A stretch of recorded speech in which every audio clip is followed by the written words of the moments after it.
देखें ये lovely studio की तरफ से रिकॉर्डिंग बबली बिरहा म्यूजिक से आप लोग कई बिरहा सुने के मिली। हम स्वर्गीय जगदीश जौनपुरी का भतीजा सुरेश जौनपुरी, सुदामा गुरुजी के शिष्य। ये कहानी वो समय कहो जौनी समय हमार देश गुलाम रहा। भारत माई ये गोरी चमड़ियन वाले में करारत रही, मैंने एकदम तबाही मचाए रहे सारे, और कितने लोग कुर्बान भये ये देश के बचाव बदे। आज तो सब व्यवस्था कहते कि कुल चालू है हो, वो सब न गए होते तो आज लेने नहीं लगत। और ये बिरहा बहुत अच्छी कहानी हो, कहानी ना सच्चाई है। बिरहा में भूमिका का भाव लगल। यह देश क्या है? सोने की चिड़िया था वतन हमारा, जहां गूंजता देश भक्ति का नारा। अटल हिमगिरी रक्षक वाले वतन का, बहती जहां निर्मल गंगा की धारा। गजब की छटा थी बेदनी पर, गोरी चमड़ी वाला बंदर जब निहारा। बोए जहर इस कदर गोरे पाजी, कि जन जन का मुश्किल हुआ है गुजारा।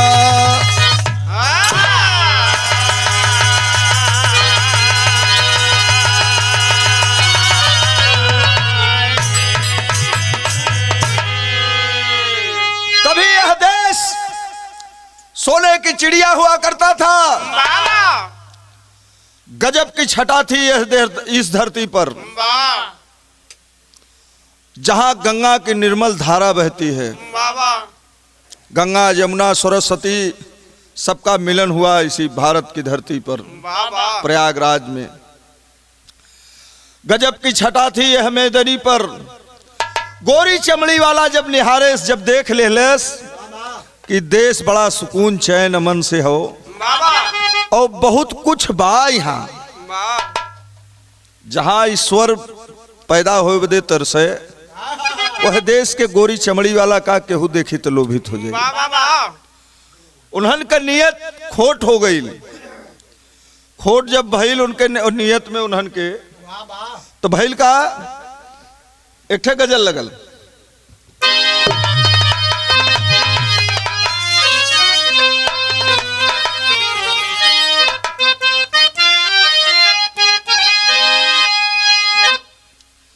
एक ठे शहर याद आ गई, हमरे चाचा कहत रहे स्वर्गीय जगदीश जौनपुरी जी। मोहब्बत वो खजाना है जो देने से कम नहीं होता, अरे जिसके पास ये दौलत है उसे गम नहीं होता। मोहब्बत वो खजाना है जो देने से कम नहीं होता, जिसके पास ये दौलत है उसे गम नहीं होता। गजल में कहना बा,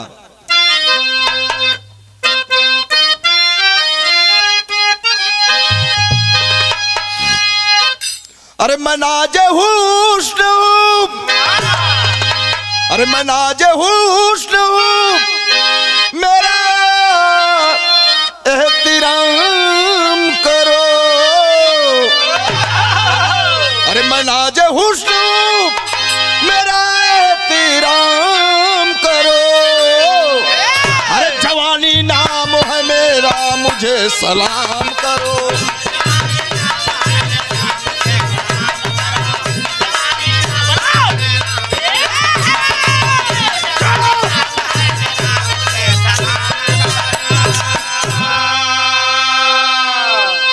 मनाजे हुस्न, मासूका आशिक से कहलस कि मनाजे हुस्न, मेरा एहतराम करो। मस्त जवानी है मुझे सलाम करो। इत गजल है छड़ी आनंद बदे, भाव बड़ा सुंदर। मेरे इस मुल्क पर, अरे मेरे इस मुल्क पर ये बाजी अत्याचार किए, अरे देश के लोगों से पापी बुरा व्यवहार किए।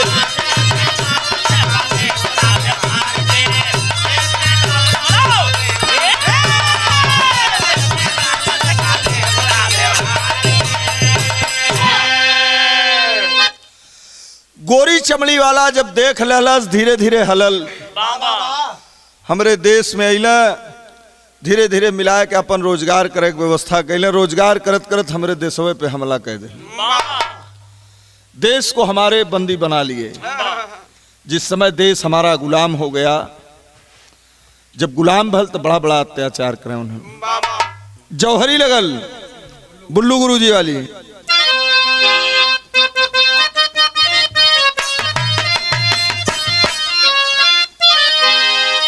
ऐ गोरे अत्याचारी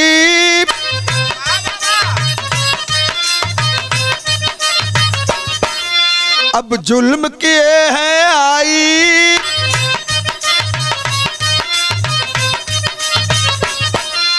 सुख चैन छीन के बाजी दुर्दिन को दिए लियाई।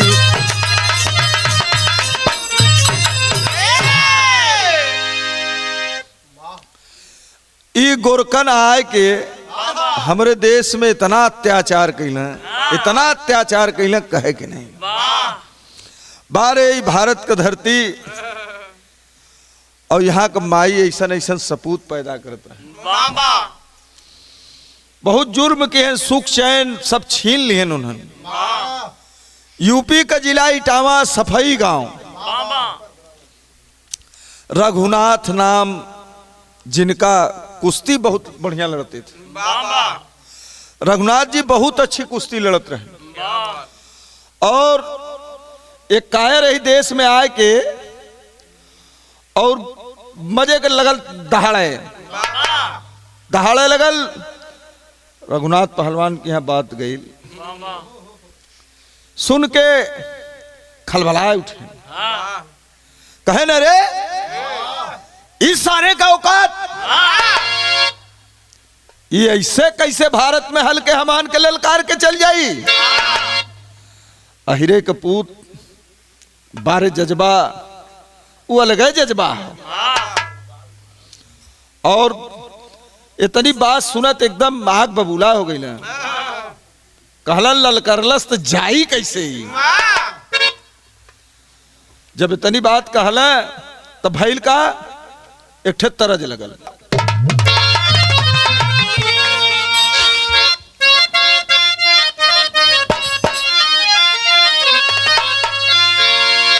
अरे मिलल की ना हो अंतर, अरे मिलल की ना हो अंतर, देसी लिफाफाई बात की ना।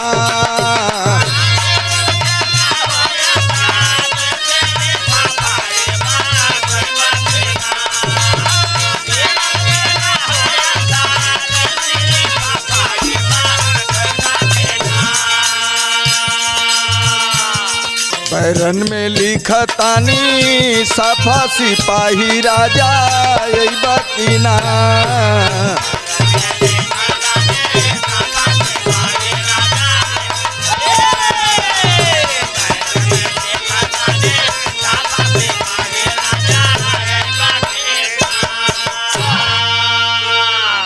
मेहरुआ कहलस की तार लगौली बैरन में लिखली सफा सफा एकदम साफा, माने चिट्ठिया जो लिखा है पहलवा। कहलस कि मिलल कि ना मिलल जल्दी आवा, समय बहुत बिगड़ी जात। अच्छा ये तो धुन रहे, भाव पे आ जा, भाव स्थल बहुत अच्छा बा। अरे हथवा पकड़ के बोली शारदा माया नवाए सा जनवा सुना।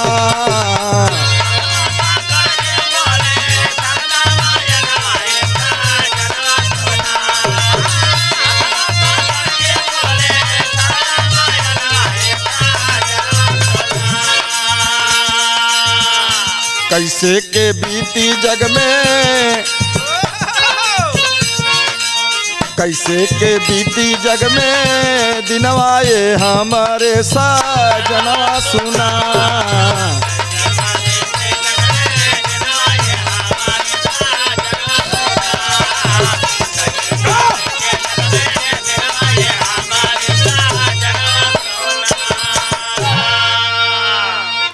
जननी हाथ पकड़ के तड़ाका कहलीन कि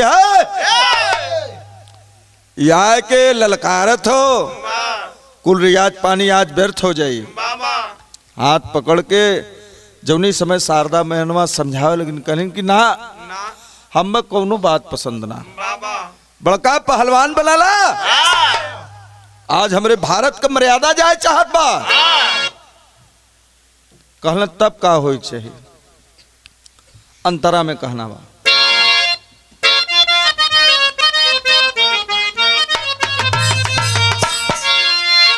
घर ही का भाई जबकि बनी है मुदैया, कैसे हमरे देशवा के पार होई नैया।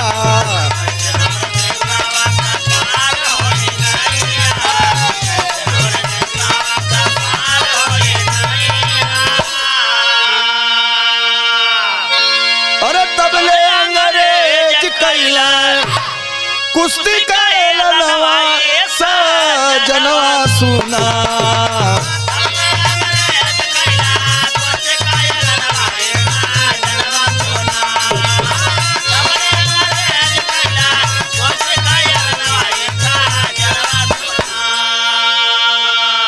नस नस में खौले लागल, अरे नस नस में खौले लागल, खुनवाए हमारे साजनवा सुना।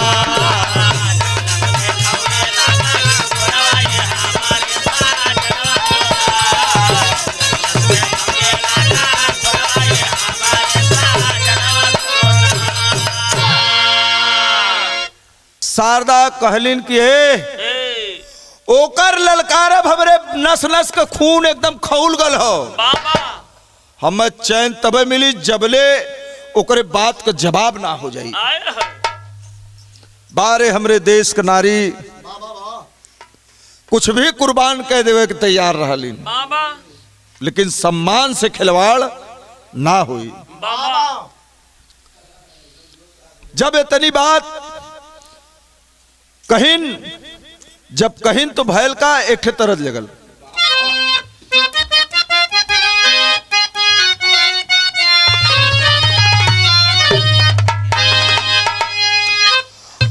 अरे पिया परदेसवा न भावे अंगनवा,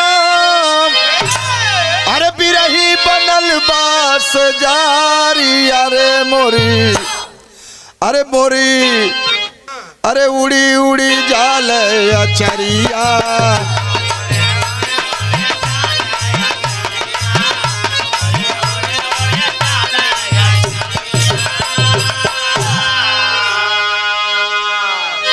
जननी कहे, जननी कहे रखिया दूधवा कलजिया, अरे देसवा का रखिया पगारी। आए बचवा करी है काई बिलरिया।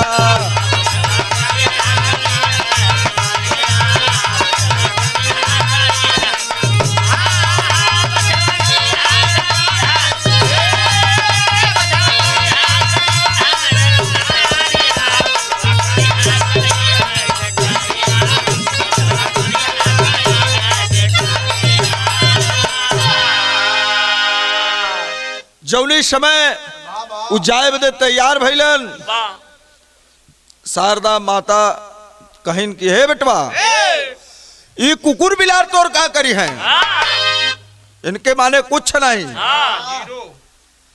इतनी बात सुन के वो चल देना। जब चलना तो भइल का अंतरा में कहना बा।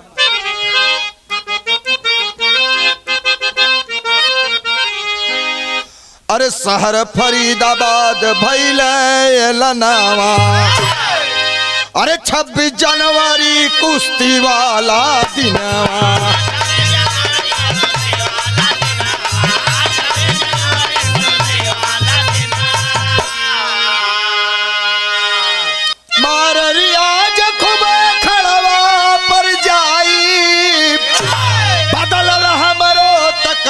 गिरिया फारी जननी का चुनरिया।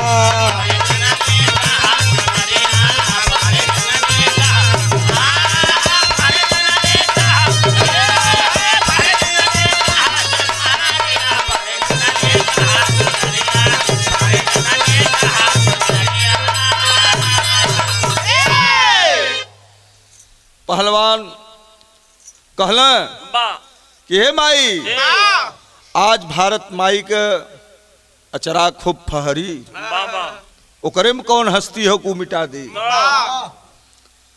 और फरीदाबाद में कुश्ती रखा गई 26 जनवरी के दिन कुश्ती रखा गई। कुश्ती लड़े बदे जब चल रहे पहुंचला दंगल में, तब वो समय ललकारत इंसान कि आज मर्यादा जाए के ना चाहिए।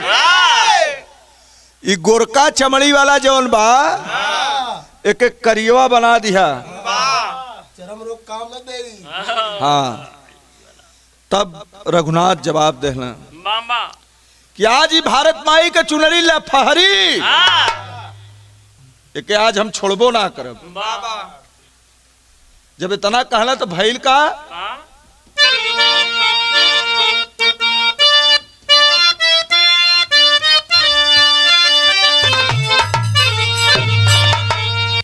चला है, अरे चला है शेर भारत का रे, अरे चला है शेर भारत का रे, गिरी सम जिसका सीना है।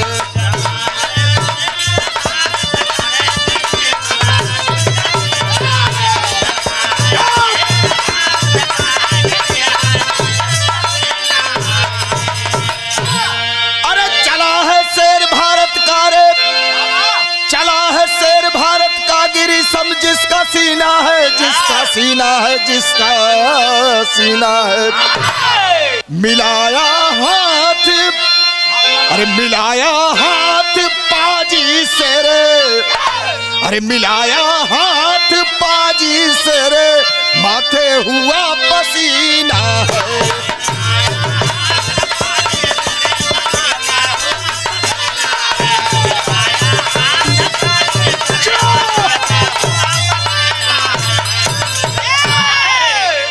गोरका हाथ मिलौते ओकरे माथे पर से तरतर तरतर पसीना होए लगल।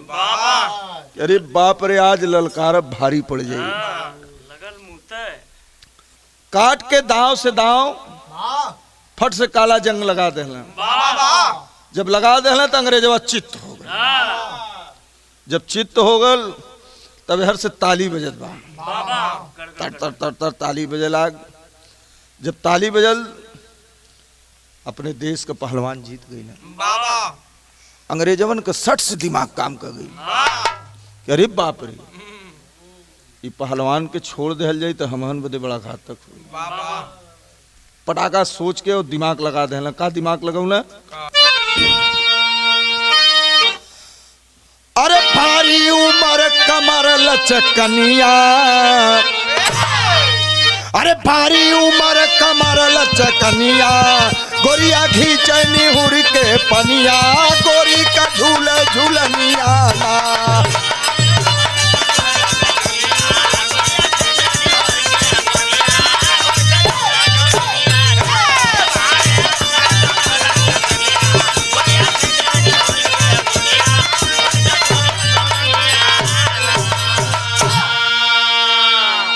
इत धुन रहे भाव वस्तल कवि जी इतनी सुंदरता से के दर्शौले हों।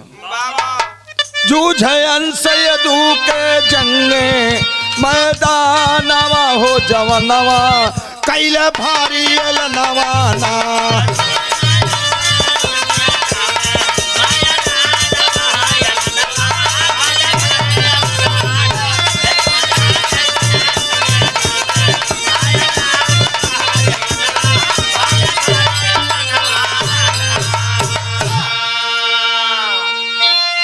जूझे अंश यदु के जंगी मैदानवा, जवनवा कैले लनवा ना। ऐलान कह दहन के डब्बा का दूध पिया वाला तय पाउडर खाए वाला तय का सरे हमसे हाथ मिलोगे। कागज से पूछने वाला तोरे में कौनो उ बिसारे ना हो कि तय हमसे हाथ मिलोगे। इता हमार गलीमत हो तोर पखुरा ना उपाल लेहली। तोरे ऊपर कृपा करत है हम और नहीं आज एक हाथे खोज जाते जौन हाथ मिलौले वो मिले नहीं। इतना कहलत भइल का अंतराम कहना बा धोबी पाठ रघुनाथ लगाई चट पापी को देहल गिराई सीना ऊपर बैठ गए जाई तड़ तड़ बाजल बाताली लब पर खुशी निहार सबही भर नया नवा हो जवनवा कैला जंगील नवाना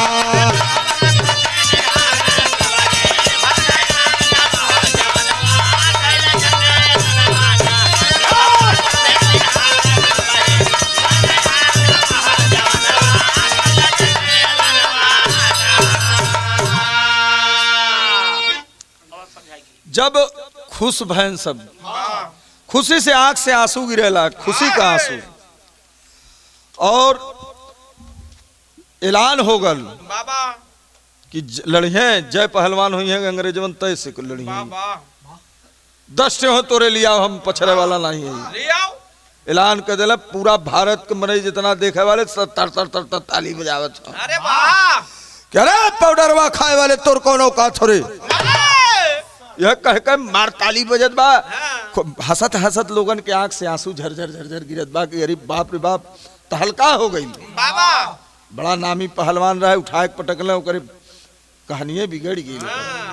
जब कहानियां बिगड़ गई हवा ना ओकरे कुछ और हो गल लेकिन अब का करबा वो कहे लायक के बात नहीं है। तब का भइल विदेशिया में कहना बा कुश्ती जब हारी गईल जर जट के पटनवा हो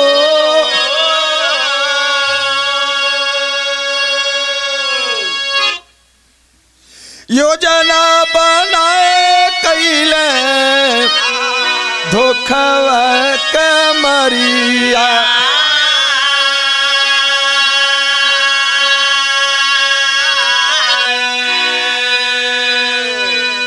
अरे गांधी जी से कहे पापी बिनती हमारे सुना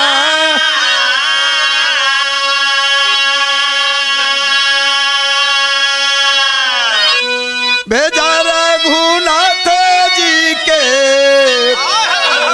लंदन की सहारिया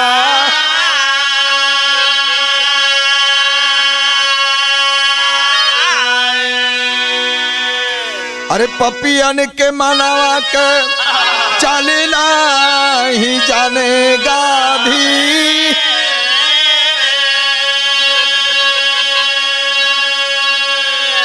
खुशी खुशी बापूजी भरी लिए हूँ करिया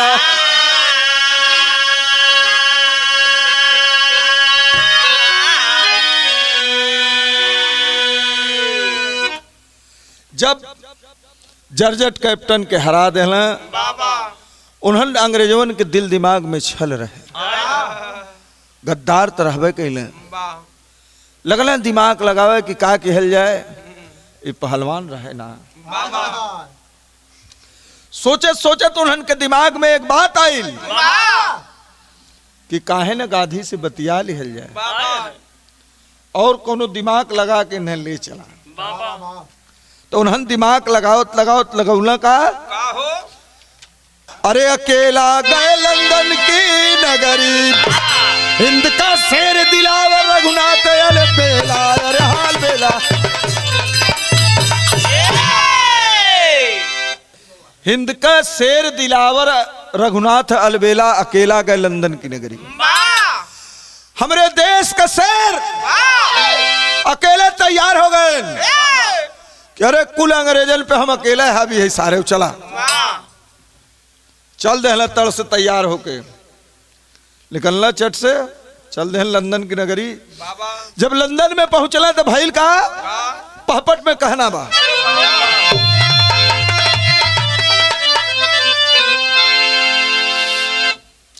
अरे रघुनाथ का चमका सुघर लीला रवा लंदन नगरी में मलिन सिखलावत बाप शेरावा लंदन नगरी में।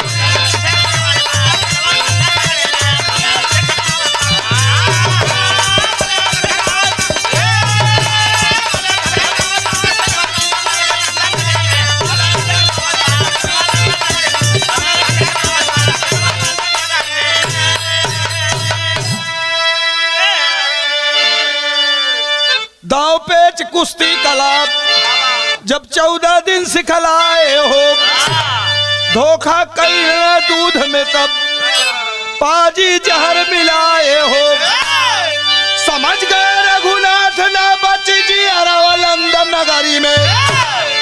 अरे समझ गए रघुनाथ ना बच जी अरवा लंदन नगरी में 4 गोरों का भारे हैं जी गरवा लंदन नगरी में।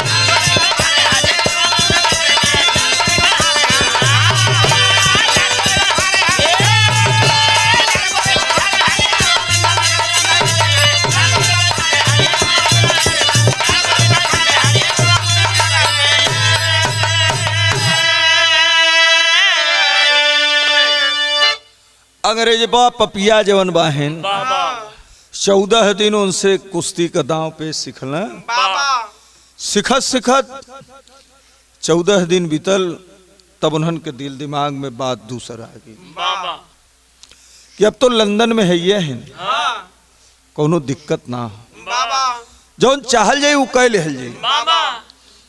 उन्हन दूध में जहर मिला दे जिस समय बाबूजी दूध में जहर मिलाकर रघुनाथ पहलवान जी को दे दिए जिस समय उस दूध को पीते हैं उन्हें ये महसूस हो गया कि अब मैं इस दुनिया में बचने वाला नहीं हूं। इतनी बात जब उनके दिल दिमाग में आई कि अब तो बचा भैया नहीं तब भैल का इतनी बात जान के और गोरवन के 4 मिला के मारे था कपरवा उपरवा फाट गए करे जवास खून निकल गया। मरत मरत हमरे भारत देश का जवान अकेल जहर पियले के बाद 4 जने के मार नौलस वो वीरन का धरती हो जब तक अहिर रहे हैं तब तक भला हो हर बैगवट का जब दिन चला जे है अहिर वो दिन बैगवट ऐसी खत्म बजा बदलामो रहे ने बदलाम रहे सब अहिर ऐसा ना है कुछ अहिर ऐसा है जो बोललन करे नाते सबके बुरा कहलन लोग। अच्छा ही ना होता तो हक अधिकार न मिलत। जैसे चौधरी चरण सिंह आयन जब कांसीराम मुलायम जी माननीय नेताजी हमारे मुलायम सिंह यादव जी ये सब सिकमी ने लागू कैले होतन ताज एको फुट के मालिक न होल जात गुलामी की हल जाता तो अधिकार दिलाने वाला यादव कोनो जात नहीं हो। यादव माने ऐसा ऐसा काम कैले तो है याद करे के पड़ी ना बिल्कुल एकदम नॉन द स्पॉट। और यही से उनका नाम रखल गल यादव याद करने वाला काम करते हैं वो ऐसा कोई काम नहीं करते जिससे कि लोग न जाने। मरद मरद कुछ ऐसा कह दी तब भैल का आल्हा में कहना बा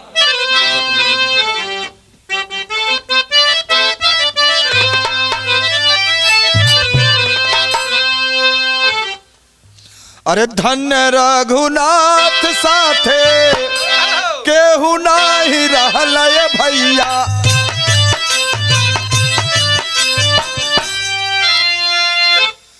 विष कैला से असर गैला सुरपुर परा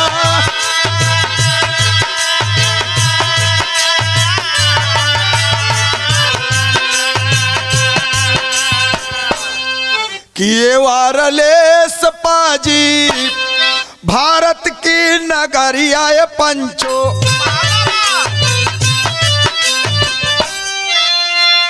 देहला रघुनाथ जी के इंडिया पठान।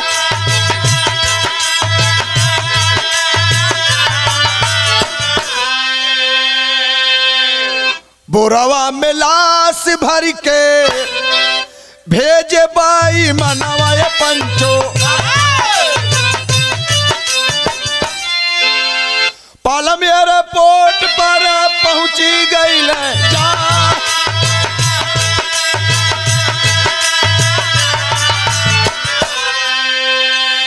अरे बिहसत गाधी पहुंचे सुन के लनवा बाबू,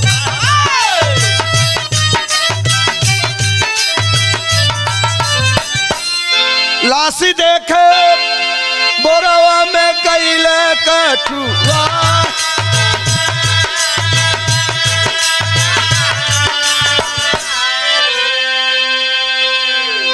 धन्य रघुनाथ साथे क्यों ना रहा। उ समझ गई लग जहर असर के गलब हम बचब नहीं। अरे बारे पापी इतना तो सोचले होतन सर कि एक आदमी पर इतना लोग का हाथ लग गल और मरत मरत 4 जने के मरल, लेकिन वो उन्हन के चर को असर नहीं। लतखोर को बिना लात खाए मान ना सकतन चाहे जितना समझा, वो जब मरे हैं तबे ठंडे हैं। और वहां से लाश भेजल उन्हें। जब लाश आई पालम एयरपोर्ट पे, तब खबर मिलल लोगन के, सब लोग पहुंचे, सबकी आंखें नम है। गांधी जी खबर मिलल, उनके आंख का आंसू सूख गया, मुंह से आवाज नहीं निकल रही। अरे बाप रे बाप, आज हमरे देश का शेर चला गया, लेकिन बारे हमरे देश का नारी कहले कि मुझे इस बात से जरा सा भी गम नहीं, मेरा बेटा गया इस बात से मुझे गम नहीं है। इसलिए कि गया तो गया, लेकिन वो काम करके गया कई लोग को लेकर गया जो काम किसी के बस की बात नहीं थी। गांव ना है, देश छोड़ के दूसरे देश में जाए के झंडा गाड़ देना, अब ऐसी बड़ी बात का चाहिए हमें। इतनी बात माई कह के और फिर करत का बा माई खड़ी में कहना बा, अरे रघुनाथ के वीरता के झंडा फहरी, बेटवा सुघर सिंह और नाती है मुलायम गुणवरी।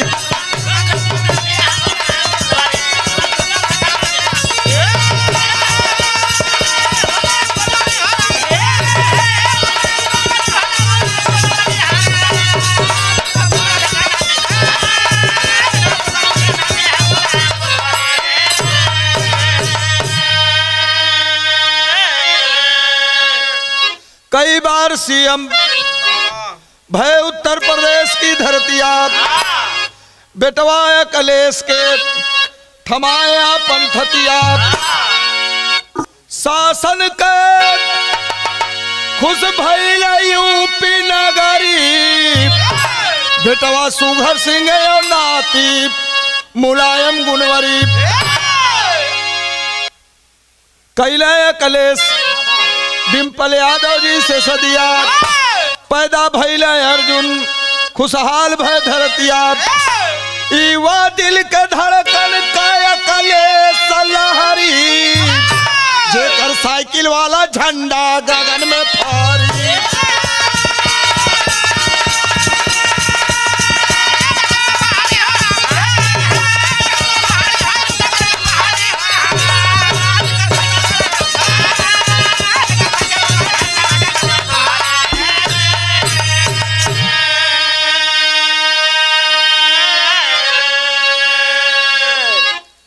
माननीय नेताजी के सपुत्र बाबा माननीय अखिलेश जी डिम्पल यादव जी से शादी करके बाबा कुछ समय बीता, बच्चा पैदा हुआ जिसका नाम अर्जुन रखा गया। बाबा